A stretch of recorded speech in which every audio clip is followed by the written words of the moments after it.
Well, happy Saturday, folks. The real Captain Kirk here. We're live from One Bethlehem Plaza here in downtown Bethlehem here on the 12th of July, nearly full moon, traversing the southern horizon here, again, just south of WT360 headquarters, overlooking Bethlehem, Lehigh University areas again. So gloomy start here, but humid, 74, and probably going to see some sun here today, but steamy, 89.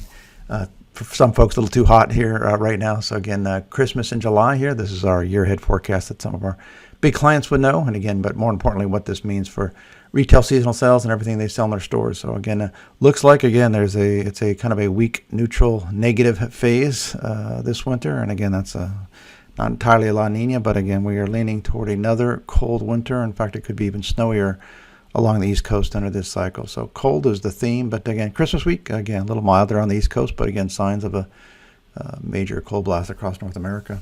Thought we'd look at the year-over-year trends now. This is 1 May through actually the end of July, so part forecast here. But again, overall, it's it's had its moments of heat, and again, a lot of folks will say it's been hot and definitely steamy. But in terms of high temperatures here, it looks like this period will trend 1.3 cooler than last year on a national scale, making it the coolest in 6 years. Still 13th hottest in 40 years, so above average.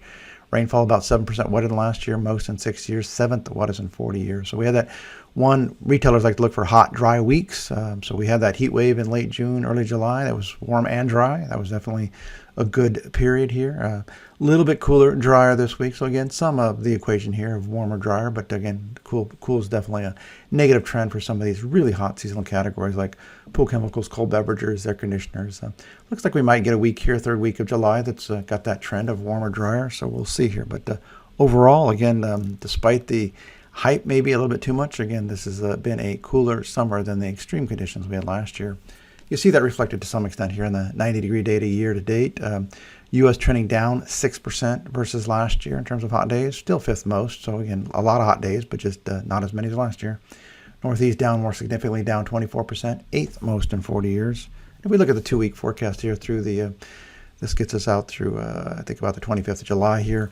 U.S. down about 3%, least in 4 years in terms of hot 90-degree days. Still well above average. Northeast down 24%. 20th least in 40 years, so this is actually almost below average in terms of hot 90-degree days. We'll have a few here, maybe later this week again, but nothing too widespread like the heat wave we had in June. Wildfires aren't making a ton of headline news here. Maybe they should be, but again, number of fires, these are just active wildfires as of the 11th of July here, 29% above average. So we have 37,157 fires so far this year, most in 10 plus years. This will become a theme as we go through the late summer, early fall time frame. So again, there's some active fires out there in Northern California, Southern Oregon, up in Canada. Big ones flaring up again now in Canada. So some of the smoke coming from those fires. We think this will be a theme here again. So don't get lulled to sleep here thinking the fire season's over. It's just getting started, and actually it's already off to an active start. Tornadoes took a little bit of a dip here this past week, so a little bit of a lull. So we're now trending down 5%, still well above average. Hail down about 1%. And wind cases have been the big winner here, up 23%, most in 14 years. So a lot of strong thunderstorms with wind, not necessarily all of them having tornadoes. 4-day outlook here again from the Severe Storms Forecast Center again. So again, a front coming through the Great Lakes, Ohio Valley here could be an enhanced area of severe thunderstorm activity, and maybe moving into Pennsylvania here and New York later on Sunday. Looking at a new feature here we actually have, again, built into our Weather Trend 360 portal for clients, again, is we've mapped every single storm going back about 180 plus years. But more importantly, not only where these storms made landfall, what zip codes were impacted, warehouses, DCs, retail stores. So it's a pretty neat database here of, again, significant storm events and the wind events that actually impacted geographical locations here. So this is 2025 year to date. Again, we've had 3 Atlantic systems. Short-lived. Chantal was the only landfalling here in South Carolina here this past week. The big one's been down Eric down there, Cat 2, that hit south of Acapulco here, and pretty active across the southern Indian Ocean. Last week, world summer here, ending today here in the U.S. Again, 1.7 cooler than last year. Still 10th warmest in 40 years. 90-degree day, hot days nationally are down 10%. Still 6th most, but 3% wetter than last year. 16th wettest in 40 years, so above average on that front. cooler year on year. The big map here now is year on year trends.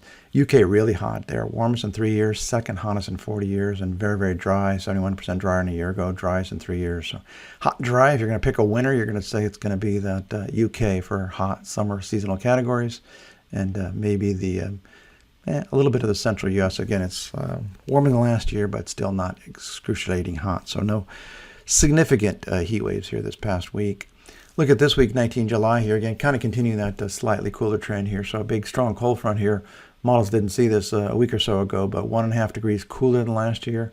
Coolest in 4 years, 20th coolest in 40 years. So near average nationally. Again, warming up in the Pacific Northwest. Cool in the middle here. They'll take it. And out ahead of the front here, we're going to get a few days in the high 80s, maybe very low 90s here. But again, probably barely a heat wave, if you will. But again, nothing like we had back in late June. Hot 90-degree days are down about 24% nationally, least in 4 years, 19th most in 40 years, so slightly above average. And rainfall also above average, 15% wetter than last year. So looking at next week here again, we got to start thinking about the tropics here again. August, September, October is the core peak season here. We're getting close. Models have been hinting at something along a stalled front here in the Northeast Gulf, Southeast Mid-Atlantic here. We'll see. Again, anytime you got a front that stalls down in that area with a really warm Gulf temperature, water temperatures, we certainly could get some activity. But 'tis the season, so this is where we got to start to get a little more concerned here as we get into the core season. A little bit better week here, 2 degrees warmer than last year, 10th warmest in 40 years nationally. Hot 90-degree days up about 40%. This was a very cool week last year. Again, below average, coolest in about 5 years. So again, it's a much warmer week than we had this cool one last year. Rainfall down about 19%, 15th wettest in 40 years. So these are slightly better trends. Warmer, drier is kind of what we want to see for seasonal sales. If we just aggregate these world 2-week trends, the overall theme will be pretty warm in the Pacific Northwest, Northern Rocky Mountains, cool in the middle, and seasonably warm, slightly above average in the eastern part of the country. Again, Mid-Atlantic, probably the hot spot. Virginia, West Virginia is kind of the hottest spot, maybe down in Louisiana. Map inset left is the trend versus last year.